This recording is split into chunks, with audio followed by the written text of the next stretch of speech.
Today's gospel is a study in opposites. Opposites which give us unified insights into Jesus. The action in today's gospel takes place after Jesus calms the wind and the waves, leaving the disciples in the boat to ask each other, "Who is this man that he commands even the winds and the water, and they obey him?"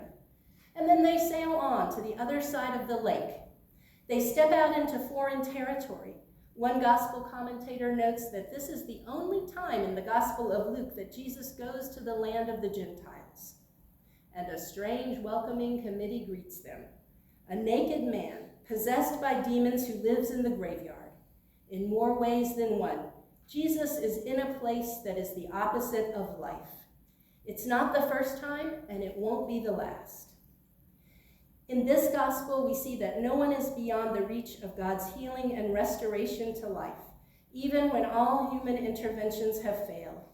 The townspeople have tried to help the man by keeping him chained up so that he won't hurt himself, or them. But this doesn't work. The man gets free, and he goes into the wilderness, a place of even greater fear and death than the tombs. So then how do these townspeople react when they see the man clothed and in his right mind? Do they bring out all the others who need restoration to health so that Jesus can heal them? No, they ask Jesus to leave. We might shake our heads at their lost opportunity, but before we condemn them too loudly, perhaps we should consider how often we too ask Jesus to leave. Or to put it in a different way, what modern demons drive us to distraction and keep us from hearing Jesus? Who among us hasn't spent an anxious night worrying about things we couldn't control, like our finances maybe, or our health, or our loved ones, or the state of the world? Perhaps we fall into a sinister pattern of sleepless nights, being haunted by all the worries of the world, the health of the community, the planet. Most of us have probably gone through periods where we come perilously close to wrecking our relationships with our loved ones because of our obsessive worries about them. If only our inner demons could be driven out into a swineherd, or whatever the modern equivalent would be. If only we could be free from those wretches of worry that wake us at night and won't let us sleep for fear of all that could go wrong. Christians have thousands of years of thought and practice in dealing with these demons that torment us. For some of us, it's prayer. Others of us turn those demons into art. It might be working with the poor and the destitute. Maybe we meditate to still our minds. We might need a healing service or a laying on of hands, and certainly we should not discount the powers of modern medicine, which, in the best case scenario, can offer us a powerful arsenal in our attempts to manage our brains. Therapists, medications, mind-body practices, and so on. During my last 2 weeks of chaplaincy training at the Asheville VA Hospital, we've been told that we're not to respond in certain ways when people suggest that God sends them their afflictions, either to teach them something or to punish them. And as we've been going through this training, I thought, well, that will be hard for me to do. Since I think that many people have gotten some really crummy theology along the way about the destructive and vengeful God that people think they know, it's an idea that makes it hard to heal the shame from bad decisions. And that's what a lot of the patients that I've seen in the last 2 weeks have been in dealing with. Addiction, all those kinds of things that can not only lead to problems with the body, but also problems with mind, problems with forgiveness of self. The Jesus of today's gospel would be much more useful to these folks and to all of us in the larger world. We have so many examples of the Jesus who wants to restore us to health. By driving out the demons, Jesus not only restores the man in today's gospel to health, but restores him to community too. But, of course, this good news isn't good news for everyone. We might take a moment to see the world through the eyes of the swineherd. And I don't know how to pronounce this word. It's the word that's like shepherd, only this. Anyway, the people who own and care for the swine, who have just lost their livelihood, or for those poor swine who drown. Now, the first audience for the Gospel of Luke would not have my sympathy that I have for those poor swine who go over the cliff and into the water to drown. They're swine, after all. First century Jewish audiences would have seen them as unclean and thoroughly expendable. And yet, let us not overlook the fact that this detail shows us that salvation can be disruptive. When we wonder why good news, God's good news, or any good news is so hard for people to accept, we might remember these caretakers of the swine. What are they supposed to do now? They do what people have often done when threatened. They go to town, but not to spread the good news, but to sound the alarm about this stranger who has shown up. The townspeople come, in part to find out for themselves, but I imagine in large part also to get rid of this disruptive presence.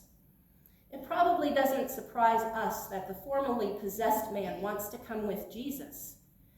But we may feel surprised that Jesus sends him back to the community that just rejected Jesus and asked him to leave. Jesus says to the formerly possessed man, "Return to your home and declare how much God has done for you." Throughout much of Christian history, the church has focused on the Great Commission that tells us to go out to all lands and make disciples. And throughout much of Christian history, people have interpreted this passage as meaning we need to go to lands where people have never heard of Jesus. Today's gospel tells us that our mission field might be much closer than that. We need not go very far away from home.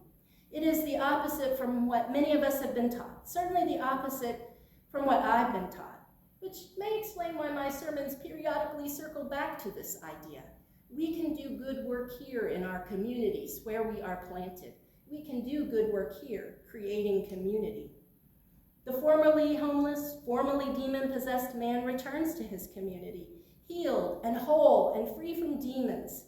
He returns proclaiming to all what Jesus has done for him. In many ways, he is the first apostle to the Gentiles. That's the community he goes back to tell what Jesus has done. He is a living testimony, and we can be too. Much like the demon-possessed man living across from the land of Galilee, our world also is full of a legion of demons, forces opposite of life-giving, forces that seek to separate us from God. These demons take up valuable space in our head. All the voices that come to us from childhood or from popular culture or from our experiences in school, on the workplace, from politics, maybe from certain family members, maybe from friends, enemies.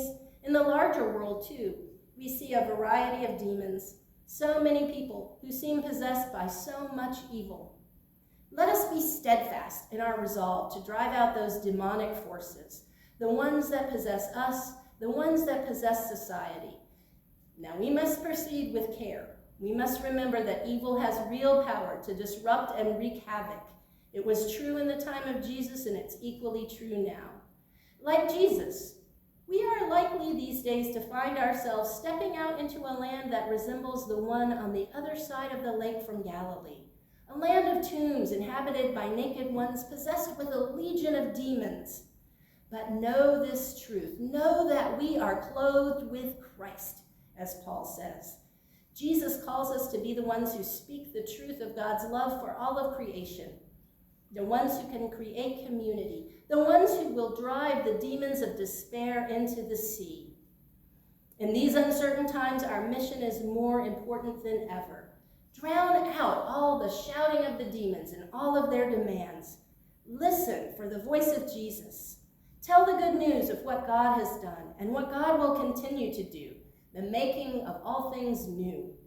Remember what the psalmist declares, for dominion belongs to the Lord, who rules over the nations. Amen. Amen.